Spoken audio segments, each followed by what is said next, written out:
والصلاة والسلام على رسول الأمين وآله وصحبه أجمعين. اللهم اشرح بالقرآن العظيم صدورنا ويسر بأمورنا وعظم أجرنا وحسن بأخلاقنا ووسع بأرزاقنا ونور بقلوبنا وقبورنا برحمتك يا أرحم الراحمين. يا الله يا واحد يا حي يا جاد انفعنا منك ونفذ خيرك في كل لحظة أبدا على خلقك ورضا نسأل زينة عرش مداد كلماتك والحمد لله رب العالمين. Kita akan mulakan surah Al-Fatihah dan sambung muka surat 392. Muka 392 dari surah Al-Qasas ayat 51.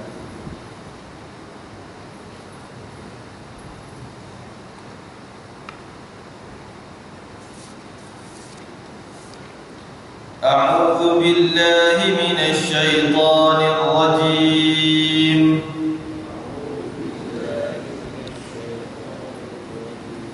بسم الله الرحمن الرحيم.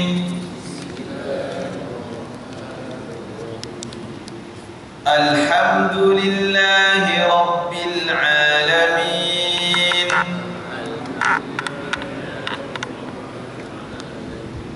الرحمن الرحيم مالك يوم الدين إياك نعبد وإياك نستعين اهدنا الصراط المستقيم صراط الذين أنعمت عليهم غير المغضوب عليهم ولا الضالين.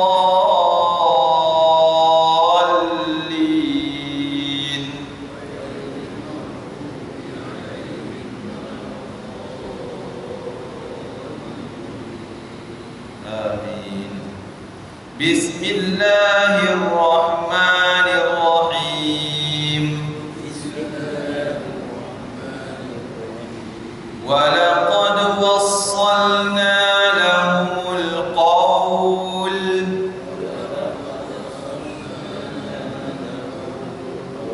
لعلهم يتذكرون.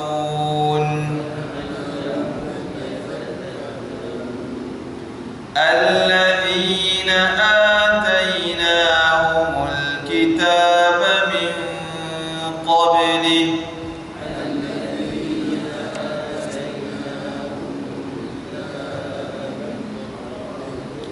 هم به يؤمنون. وإذا يتلى عليهم قالوا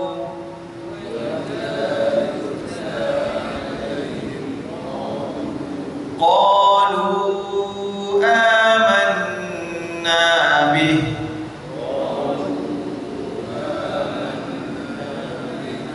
إنه الحق من ربنا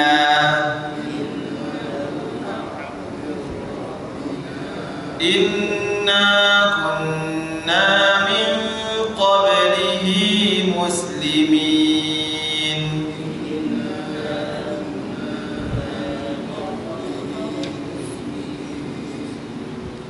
أولئك يؤتون أجرهم مرتين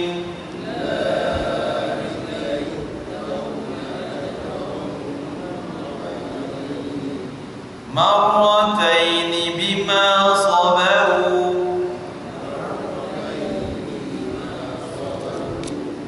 ويدرؤون بالحسنة السيئة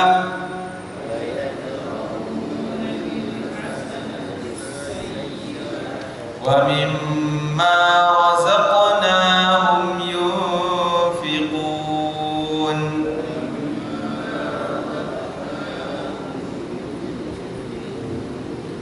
وإذا سمعوا اللغو أعرضوا عنه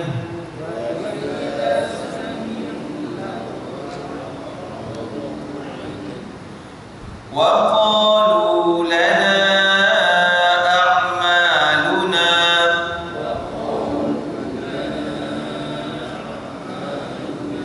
ولكم أعمالكم سلام عليكم لا نبتغي الجاهلين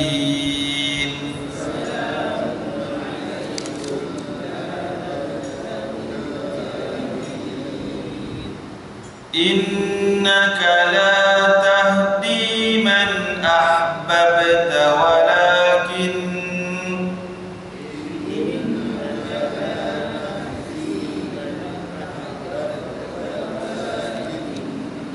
ولكن الله يهدي من يشاء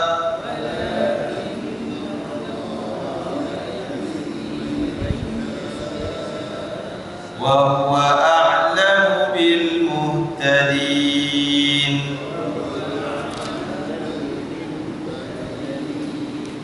وقالوا إن نتبع الهدى معك نتخطف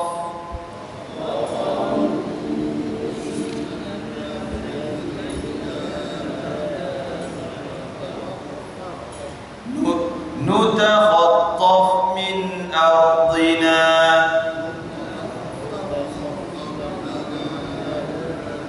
أولم نمكن لهم حرما آمنا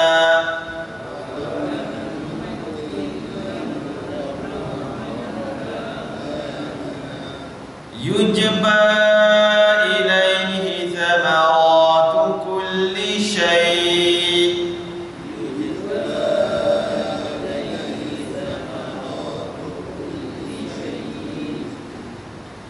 رزقا من لدنا ولكن أكثرهم لا يعلمون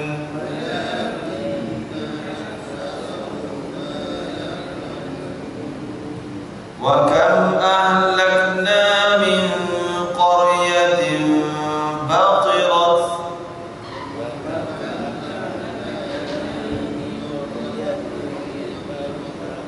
بطرت معيشتها فتلك مساكنهم لم تسكن من بعدهم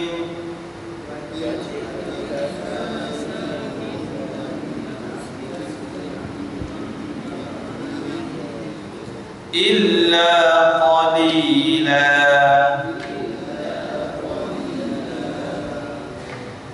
وكنا نحن الوارثين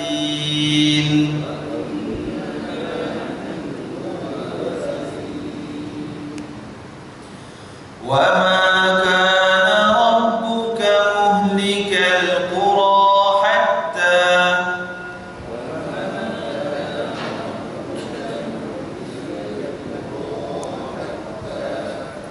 حتى يبعث في أمها رسولا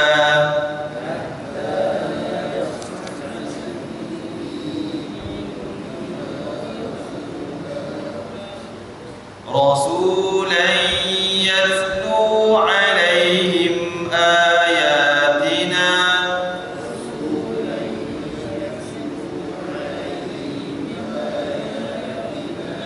وما كنا مهلك القرى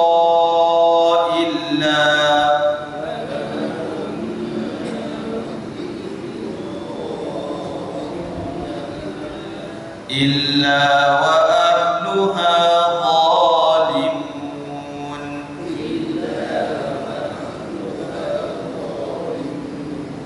صدق الله العظيم وبه نستعين على أمور الدنيا والدين وعلى آله وصحبه أجمعين.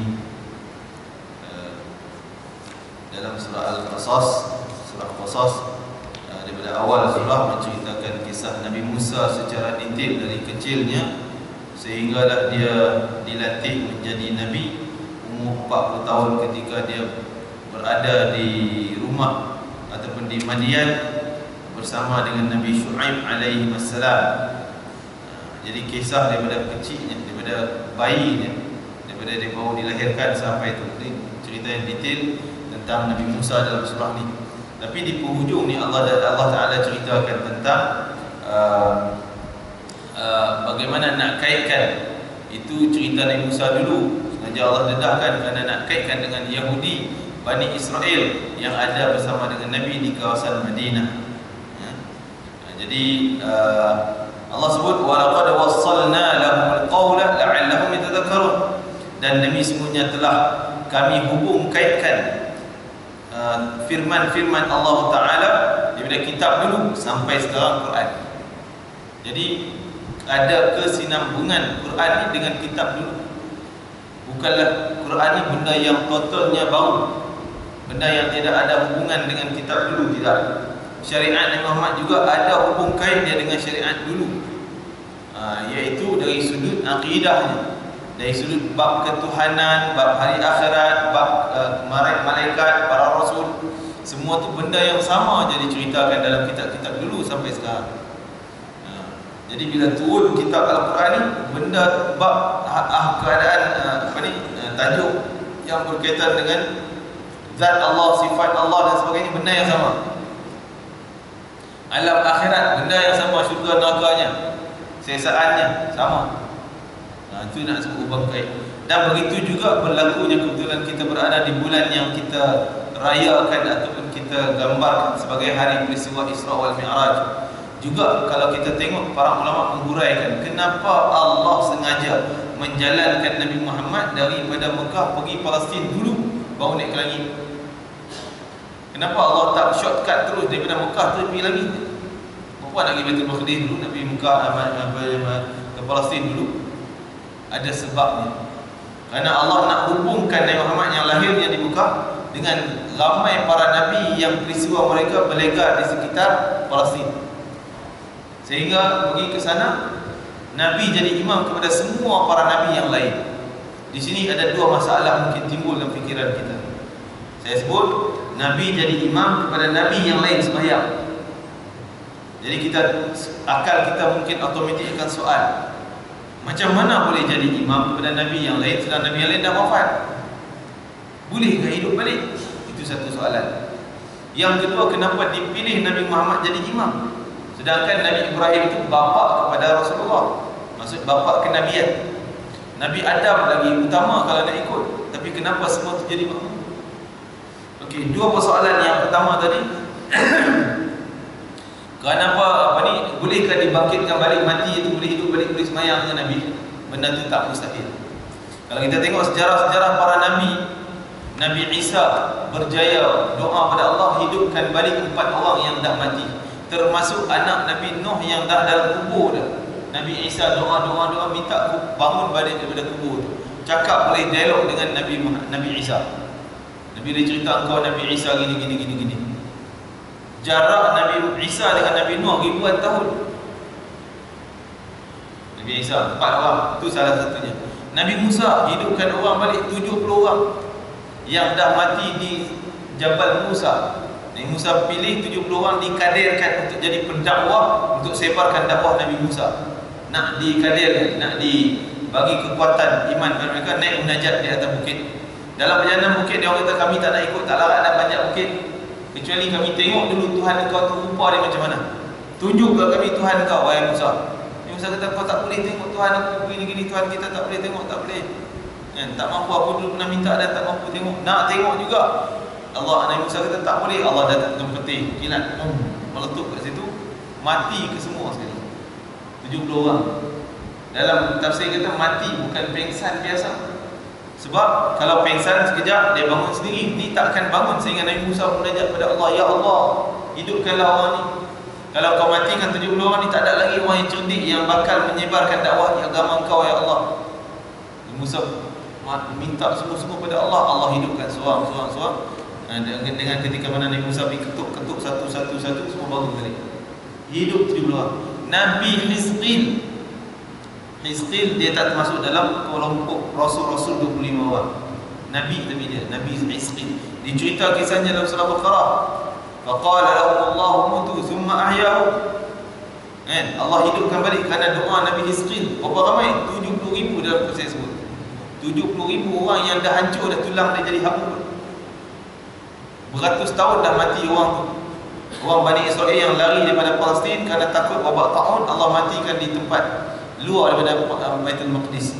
Dia lari daripada mati, Allah kata lari daripada mati, nak selamat, nak hidup, nak panjangkan umur tapi mati juga. Maka Nabi Hizqil berdoa kepada Allah minta hidupkan balik. Kumpul balik 70,000 orang hidup balik. Mustahil kan tuan? Nabi Uzair yang kisahnya dalam surah Baqarah juga, mati 100 tahun, hidup balik. Keldai dia yang mati 100 tahun sama dengan dia, hidup balik keldai dia. Keldai hidup balik, badannya hancur dah hidup balik. Kisah Ashabul Kahfi 300 tahun mati, hidup balik. Tuan-tuan para hadirin sekalian, adakah mustahil para nabi dihidupkan balik sama dengan sembahyang bersama dengan Nabi kita Nabi Muhammad sallallahu alaihi wasallam? Benar. Bagi kita memang akal kata mustahil, tapi kita ada iman. Iman kita kata tak mustahil sebab kuasa Allah. Tak mustahil sebab Allah lebih berkuasa, boleh buat macam-macam. Jadi semua para nabi menjadi makmum. Kenapa dipilih Nabi Muhammad menjadi imam?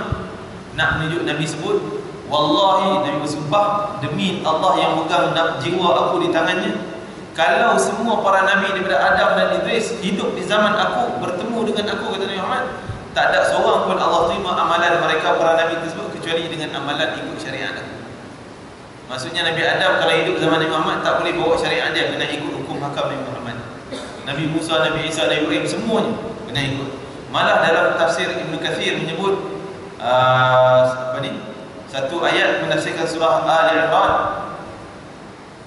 Nabi sebut Allah ambil perjanjian daripada semua para nabi, daripada Adam, Idris, Nuh, Saleh, semuanya ada perjanjian dengan Allah.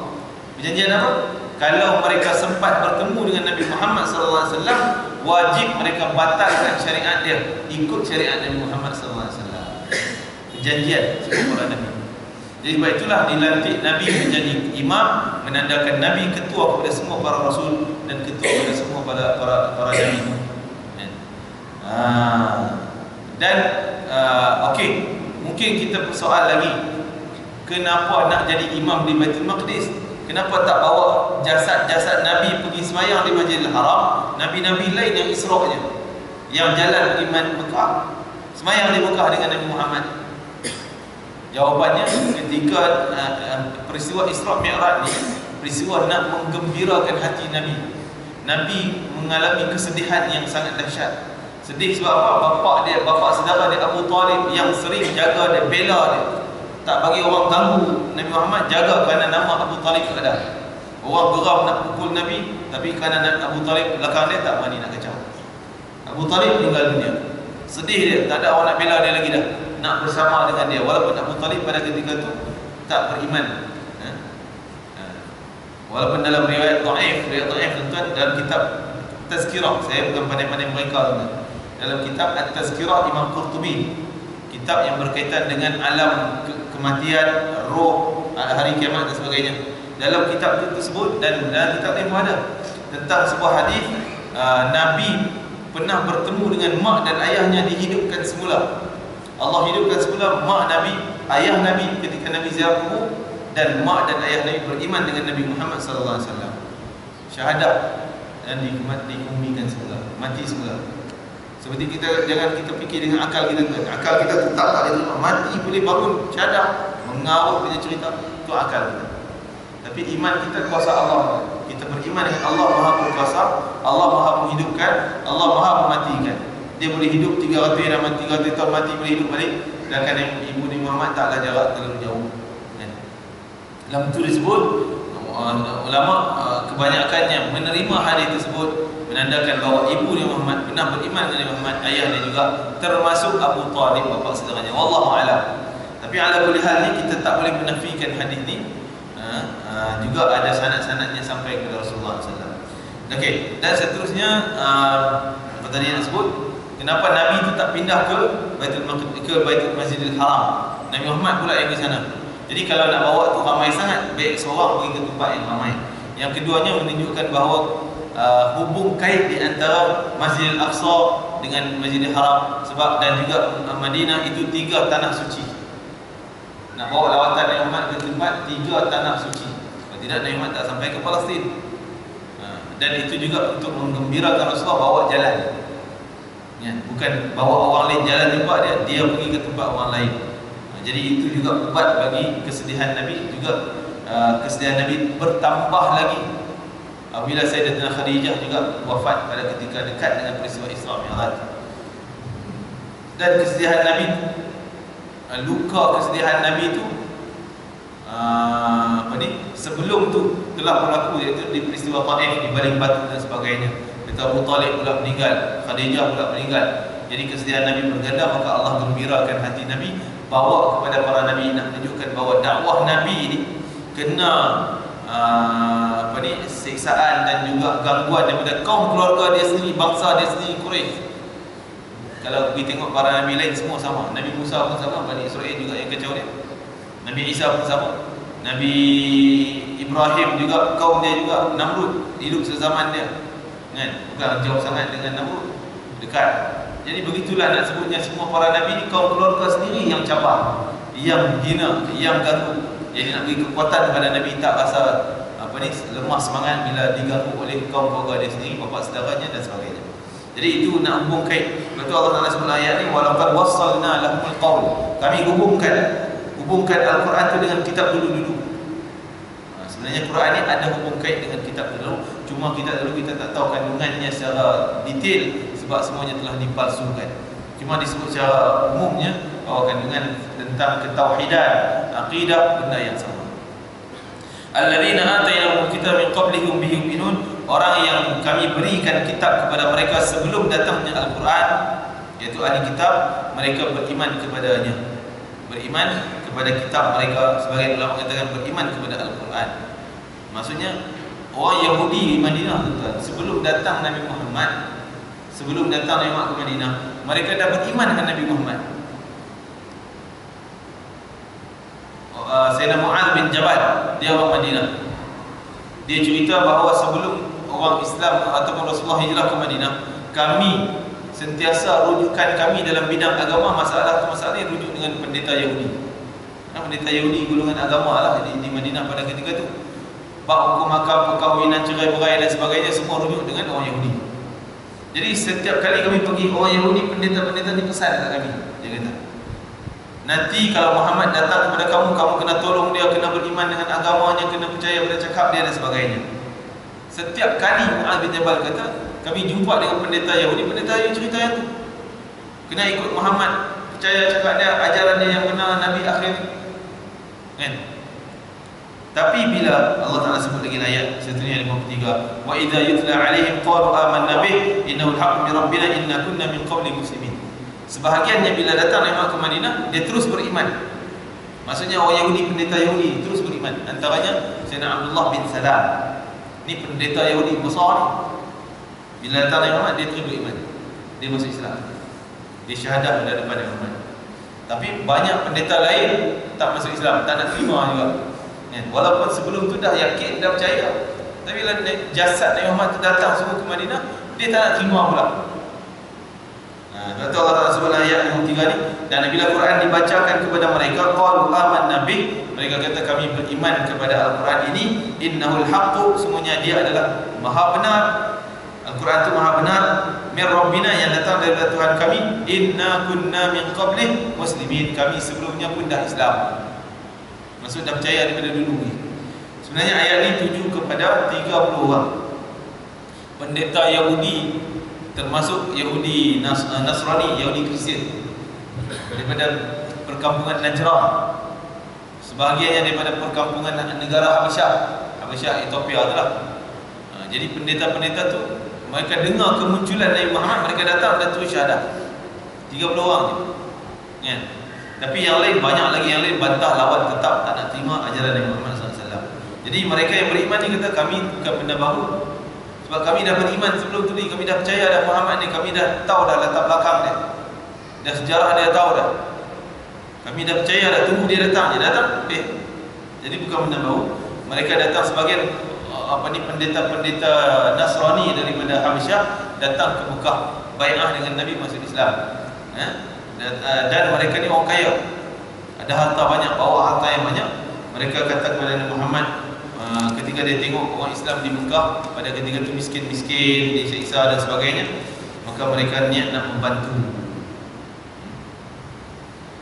Mereka pun datang bawa beri harta benda.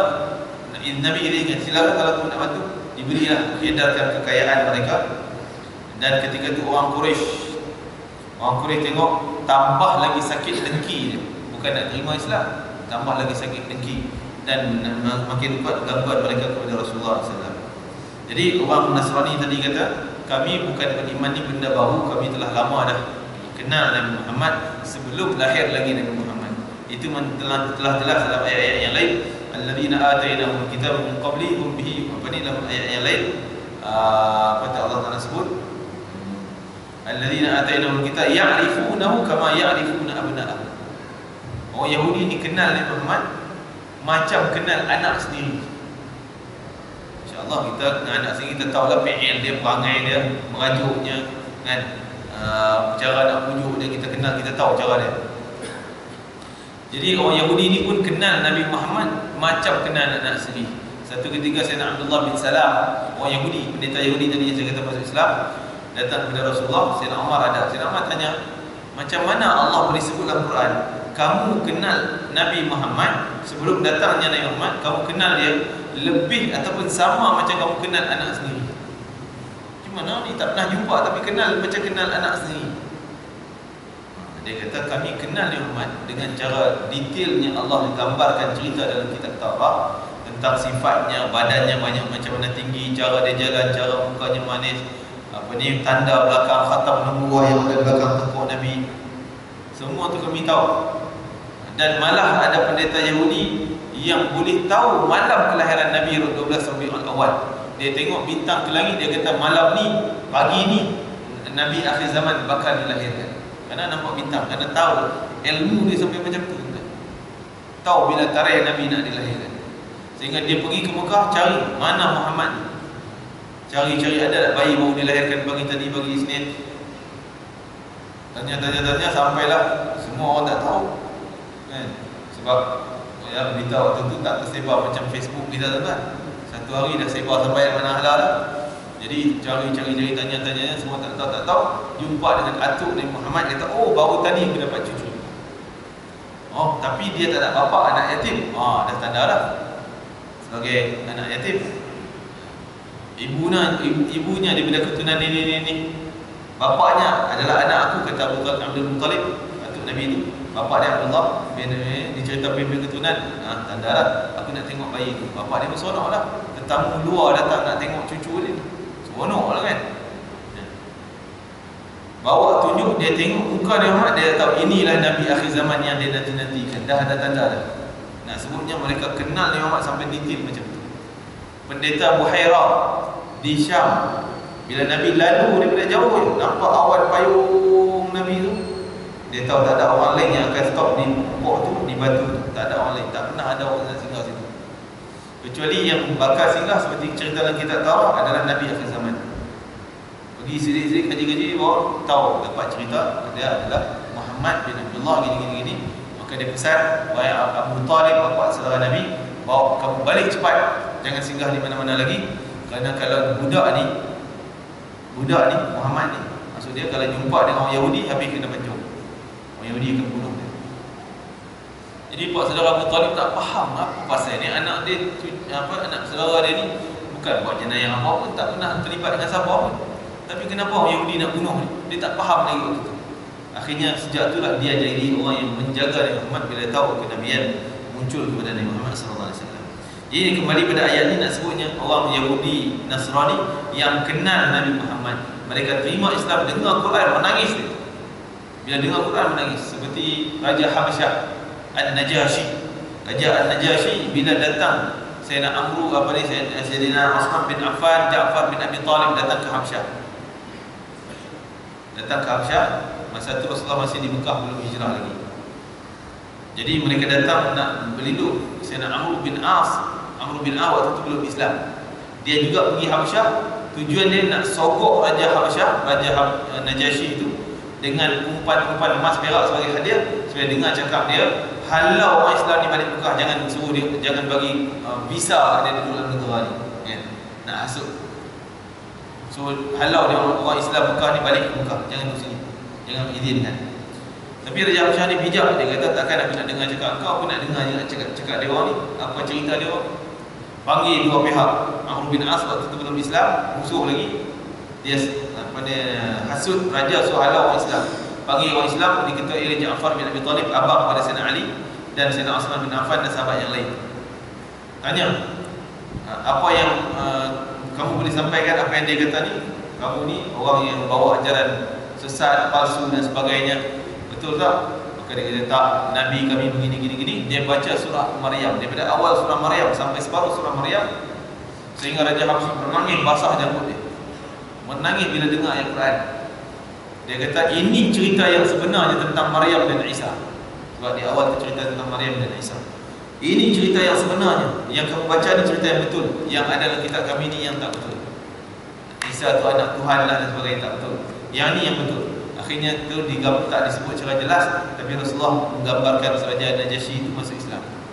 Sehingga dia izinkan umat Islam ni duduk berapa lama kamu duduk, silakan. Dan hadiah yang Amr bin As tadi ni, dia pulang ambil balik kau. Ya. Jadi nak sebutnya dalam Quran ni, ada orang bila Allah nak bagi hidayah, dia dengar ayat Quran dia boleh menangis. Orang Kristian tu boleh jadi. Berapa ramai orang yang berdebat dengan Dr. Zakir Naik kan, dulu Ahmad Didat. Bila dia baca ayat Quran, dia compare kan dengan kitab kononnya Bible dia orang, compare kan, maka akhirnya mereka terus syahadah masuk Islam. Jadi itulah kehebatan Al-Quran, mukjizat Al-Quran. Ulaika yutawna ajrahum marratain ma sabaru. Allah sebut orang yang dulunya ikut agama Nasrani ataupun Yahudi, bila datang Islam, mereka masuk Islam, ikut agama Islam, ikut syariat Nabi Muhammad, Allah kata ulaika yutawna ajrahum marratain, mereka itu akan diberi pahala 2 kali ganda. Nabi kata sebab apa 2 kali ganda? Pahala ketika mereka mengamalkan agama Nasrani sebelum datang Islam, pahala mereka mengamalkan agama Yahudi sebelum datang Islam. Itu datang Islam, mereka masuk Islam pula, dapat pahala yang ni pula.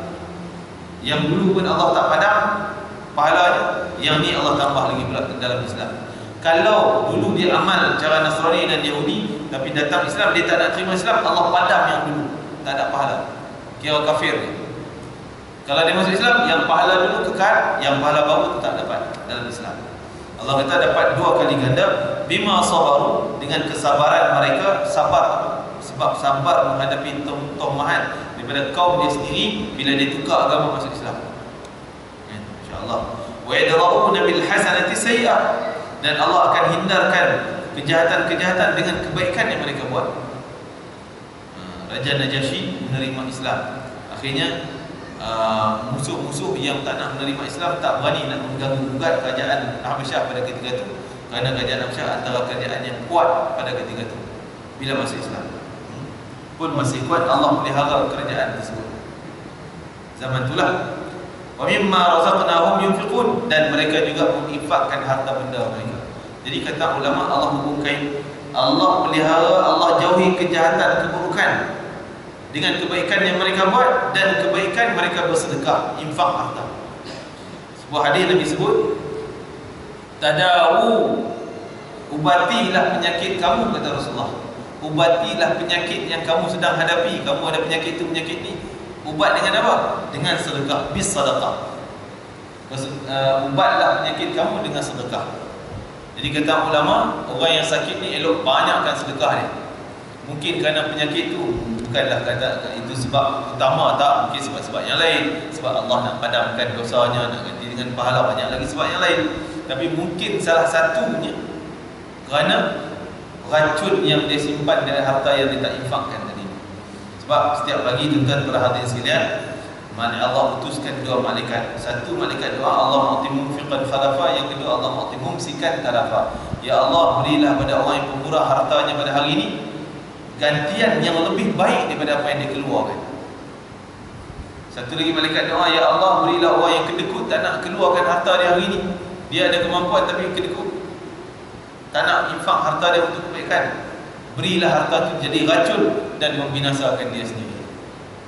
Jadi kemungkinan kadang-kadang mungkinlah salah satu sebab penyakit orang tu daripada racun-racun harta yang disimpan tadi, tak dizakatkan, tak diinfakkan dan sebagainya. Sedangkan harta kita kadang-kadang kita ada orang yang bila orang datang minta sedekah, dia malah nak bagi. Tapi orang tak minta sedekah, dia murah. Sedangkan kita, Allah Ta'ala sebut, wa fi amwalihim haqqul lisaili wal mahrum. Harta kita ni kena peruntukkan untuk orang yang minta-minta dengan orang yang tak minta. Jadi orang yang minta sedekah, jangan kita malas nak bagi. Kita kena ada peruntukan. Walaupun tak nak bagi banyak, RM1 bagilah juga, kan? Jangan tak bantu langsung pada orang yang minta-minta. Lisaili wal mahrum. Dan juga sebagian para ulama mengatakan, kalau kita lalu di tempat orang yang minta-minta sedekah, kita niat, ya Allah, ni sebahagian daripada peruntukan harta untuk orang yang minta bagi. Niat kita tu. Jadi kita dah terlaksana tanggungjawab harta yang kita miliki. Jadi harta kita miliki ni, tuan, ada tanggungjawab dia, ada hak yang perlu kita tunai. Yang antaranya adalah untuk orang yang minta dan orang yang tak minta. Orang yang tak minta tu kita tengok latar belakang, kita tahu dia ni orang miskin, mampuan tak ada dan sebagainya, tapi dia tak nak minta kita. Jadi ada diperuntukkan kita untuk mereka. Jadi Allah Ta'ala sebut, Allah jauhkan kejahatan dengan kebaikan yang mereka buat daripada masuk Islam. Kebaikan yang mereka buat masuk Islam, taat kepada Rasul dan berbaik dengan orang Islam yang lain, dan juga dengan kebaikan yang mereka buat, iaitu infak harta mereka. Wa idza sami'u Allahu a'radu 'anhu wa qalu lana a'maluna wa lakum a'malukum. Dan bila mereka mendengar perkataan yang sia-sia, mereka berpaling daripadanya sambil berkata, bagi kami amal kami, bagi kamu pula amalan kamu. Selamat tinggallah kamu, kami tidak ingin berdamping dengan orang jahil. Ini siapa yang cakap? Orang yang masuk Islam tadi. Bila ditolak, apa ni kamu ni gini. Seperti mana Sayyidina Abdullah bin Salam, bila dia masuk Islam, dia pesan pada Nabi, wahai Rasulullah, Rasulullah dah tukar nama dia, asalnya namanya Husain bin Salam. Akhirnya bila dia masuk Islam, maka Rasulullah panggil dia Abdullah. Dia lebih suka nama dia dipanggil dengan nama yang Nabi bagi, Abdullah bin Salam. Jadi bila dia masuk Islam, dia pesan pada Nabi, wahai Rasulullah, tolong jangan isytiharkan Islam aku depan orang Yahudi, orang Yahudi Madinah. Sebab apa Nabi kata? Nanti kau akan faham. Tengok jahatnya orang Yahudi. Dia boleh tukar dengan begitu segera daripada puji kepada keji. Boleh tukar depan itu. Jadi Rasulullah pun okey, tak apa, peringkat awal Rasulullah tak isytiharkan. Tapi Rasulullah tak nak biarkan dia menyembunyikan Islam selama-lamanya. Kena isytiharkan juga. Maka satu ketika Rasulullah pergi pada kelompok orang Yahudi, Rasulullah tanya, kamu kenal tak Husain bin Salam? Oh, kami kenal. Dia ni adalah orang yang alim dalam masyarakat kami. Dia daripada keturunan orang yang alim. Dia ahli ibadah yang kuat, daripada keturunan ahli ibadah yang kuat. Dia orang yang baik, yang saleh, daripada keturunan yang saleh. Puji melambu-lambu. Setelah itu, bila Rasulullah kata, apa pandangan kamu kalau aku cakap dia dah Islam? Tak mungkin, dia orang alim, mana boleh terima agama kamu, kan? Panggil dia, suruh syahadah depan. Dia pun syahadah, ucap syahadah depan orang Yahudi tadi. Orang Yahudi terus tukar, oh, engkau lah manusia paling jahat daripada keturunan yang paling jahat. Engkau lah paling jahil daripada keturunan yang paling jahil. Akhirnya Rasulullah tengok, ni yang kita nak. Dia boleh tukar dengan begitu segera sekali. Daripada tadi sanjung tinggi, tak ikut dia, terus dia hina, sehina-hinanya. Itulah kejahatan mereka. Jadi, okey, sambung bayar tadi.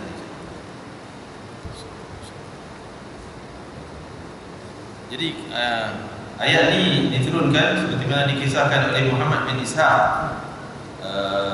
ulama ahli sirah, menceritakan annahu qadama ala Rasulillah sallallahu alaihi wasallam wa Makkah, iaitu datang kepada Nabi SAW ketika Nabi masih di Mekah.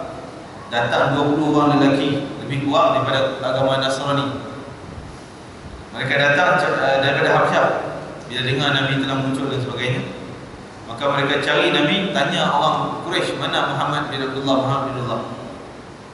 Sampailah mereka jumpa Nabi ketika itu beribadah dalam Masjidil Haram. Maka mereka duduk dengan Nabi, sema-sema dengan Nabi, tanya beberapa soalan. Sehinggalah datang orang Quraisy tadi datang. Termasuk Abu Jahal pun datang. Dia kata dia maki hamun lelaki tadi. Bila dah tahu dia orang ni dah syahadah masuk Islam ikut Nabi Muhammad. Maka mereka datang. Ketika tu Rasulullah baca ayat Quran, nampak menangis semua 30 orang tadi ni.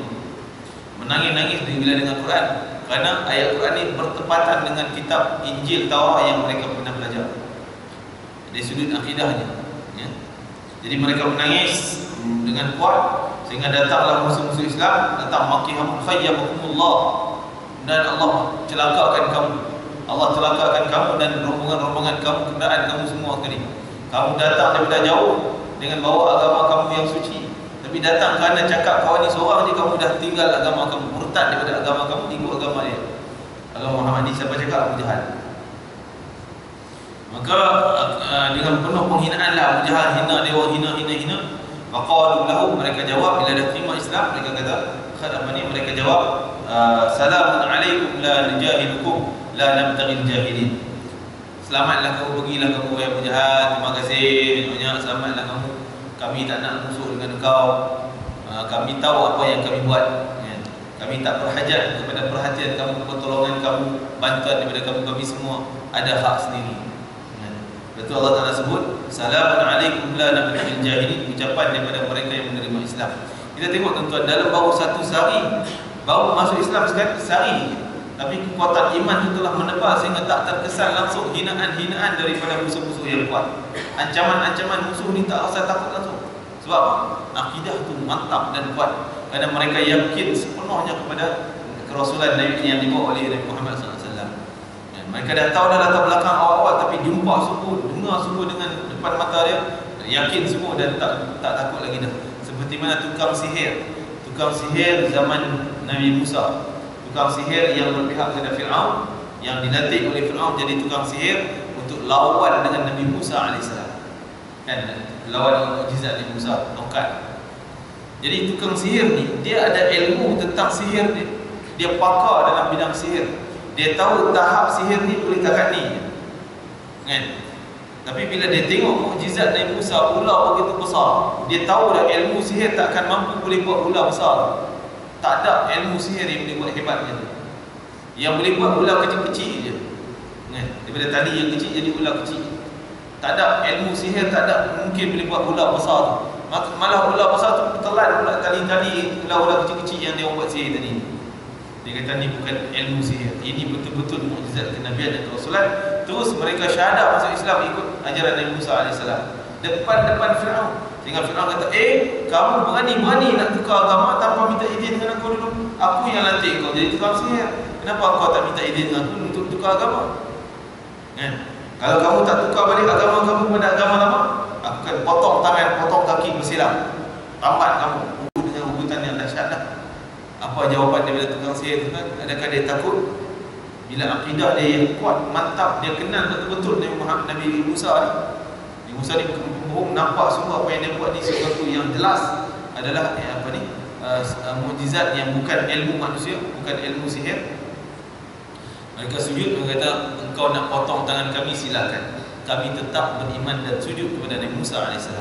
Sujud dalam ayat Al-Quran tu mungkin ulama hilaf di pandangan. Sebagai mengatakan sujud macam kita sujud sembahyang, sujud betul pada Nabi Musa.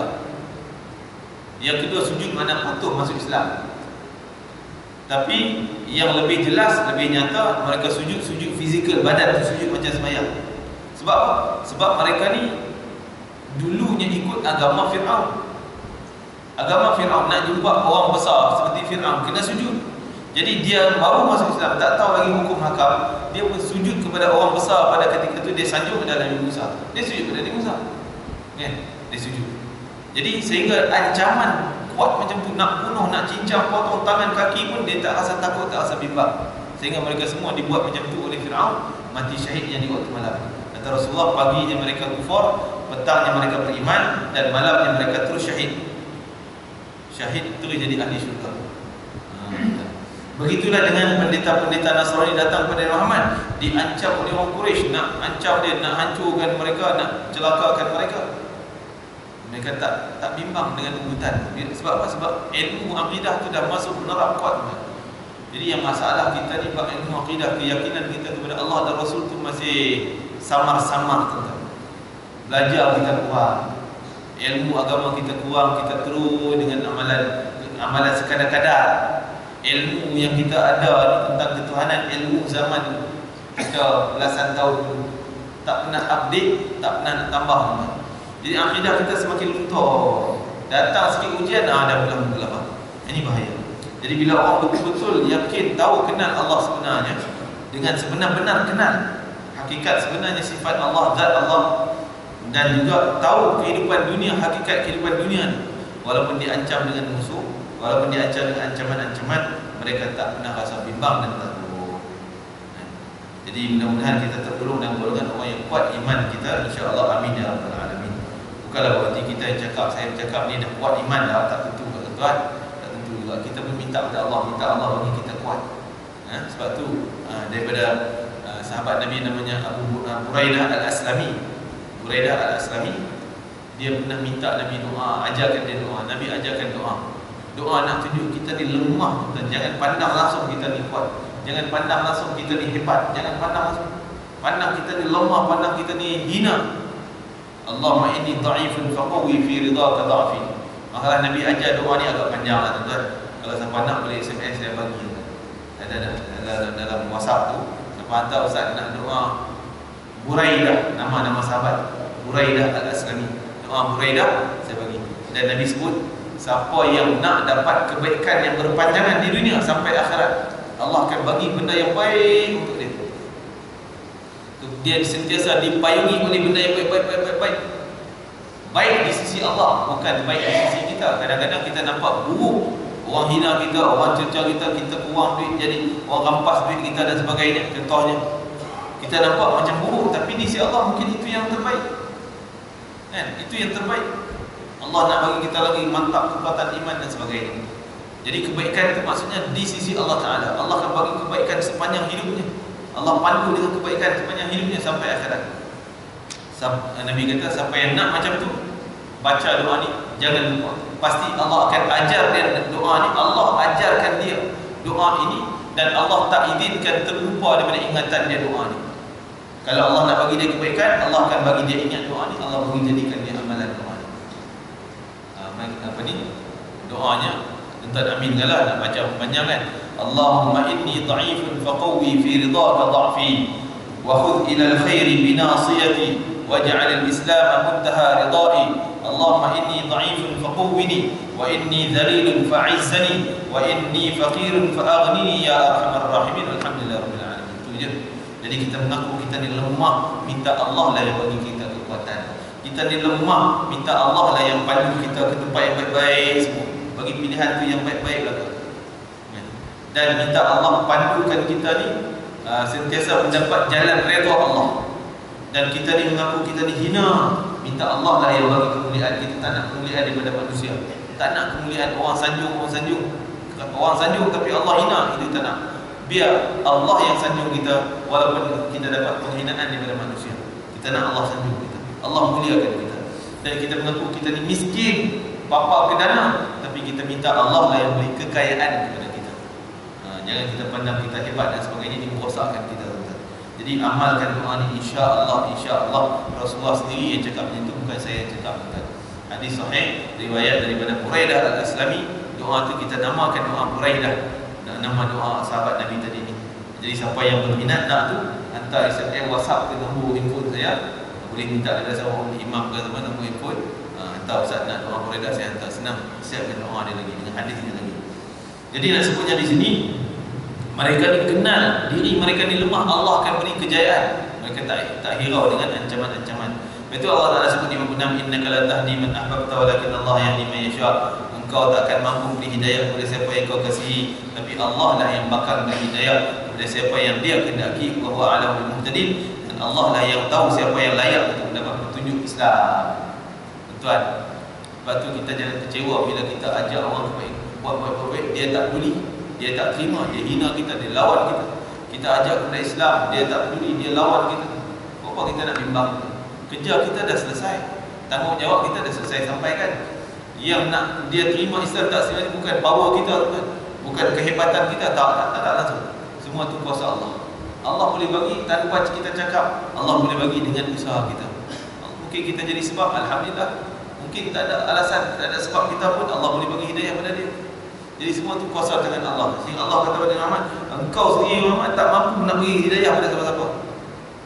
Sebagai mengatakan ayat ini turun kepada Rasulullah kerana Rasulullah menangis keluarga dia sendiri yang ancam dia, lawan dia, bapa saudara dan sebagainya yang tak nak terima Islam. Menangis Rasulullah berusaha sembuh.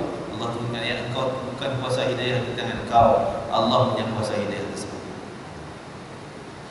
Dalam riwayat yang lain Abu Hurairah mengatakan Rasulullah bersabda dan bapa saudaranya, "Qul la ilaha illallah," cakaplah bapa saudara, la ilaha illallah. Aku akan jadi saksi engkau Islam di hari kiamat nanti. Qala laula an tu'irani nisa' Quraisy. Tiba-tiba dia jawab, bapa saudara jawab, kalau aku ikut engkau ucap la ilaha illallah, saya orang perempuan Quraisy ni akan cerca aku, hina aku, lawan aku. Mereka akan kata aku ni penakut dengan anak saudara lah, aku ni turut anak saudara lah, bagaimana? La aqrartu biha 'ainuka. Fa'anzalallah innaka la tahdi. Rasulullah menangis sampai menangis kerana nak supaya dia dapat hidayah. Allah turunkan ayat.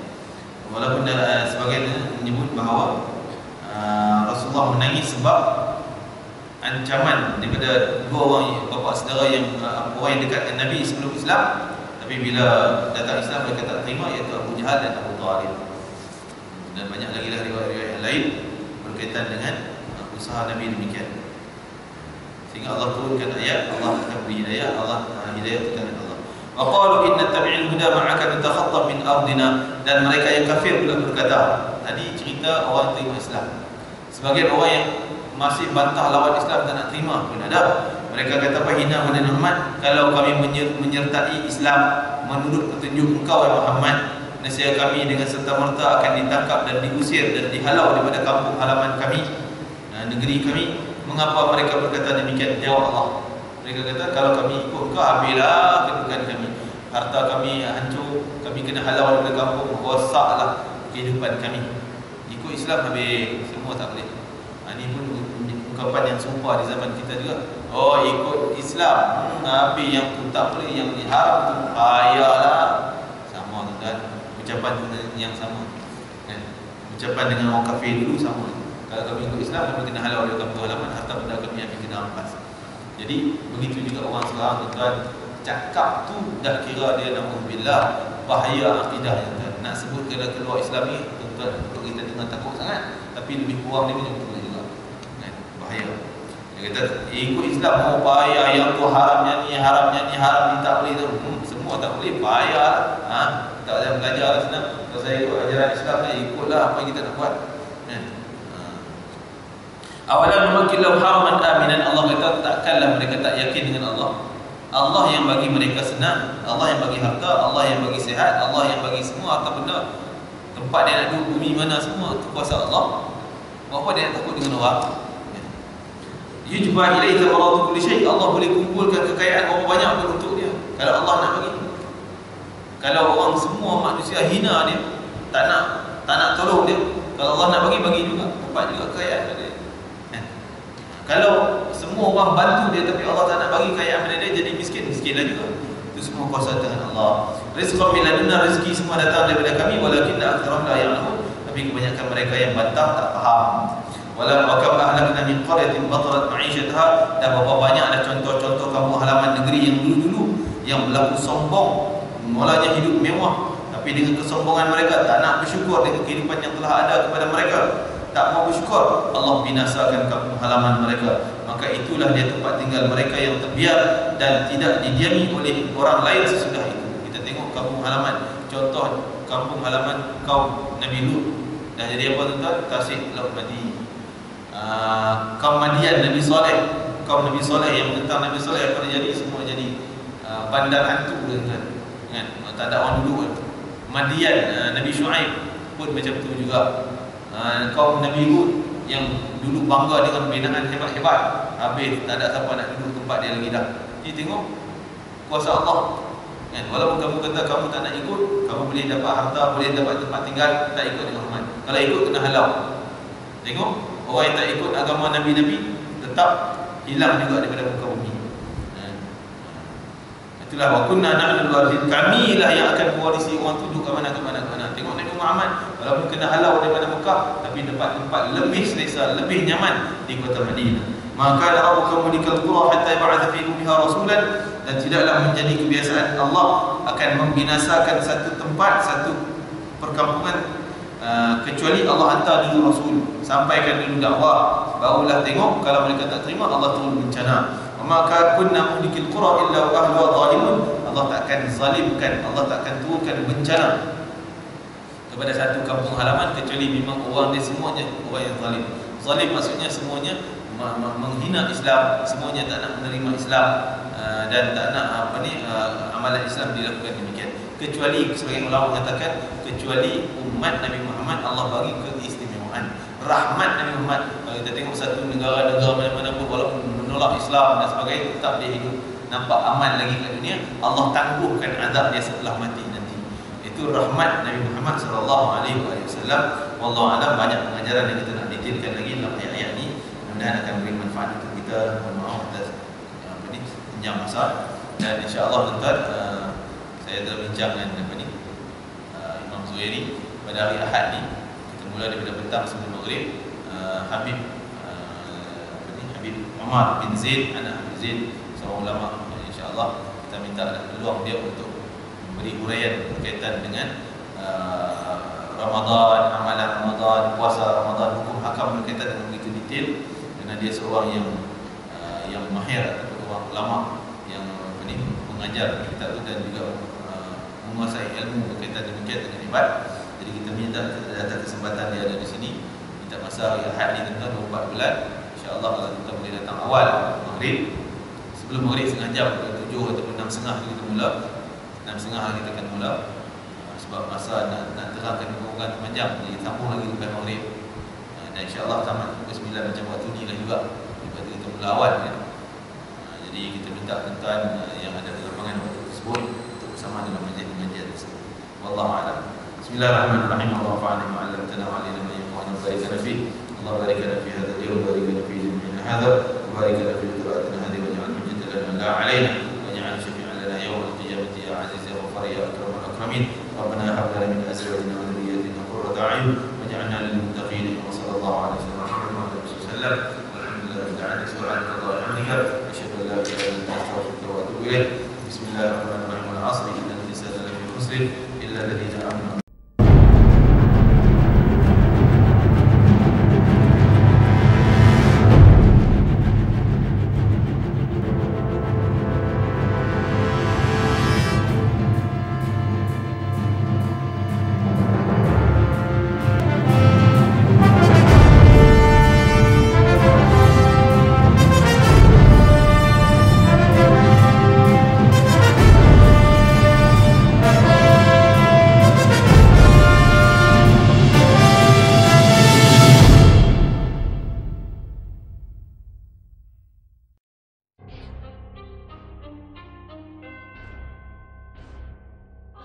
Dancing on the beat.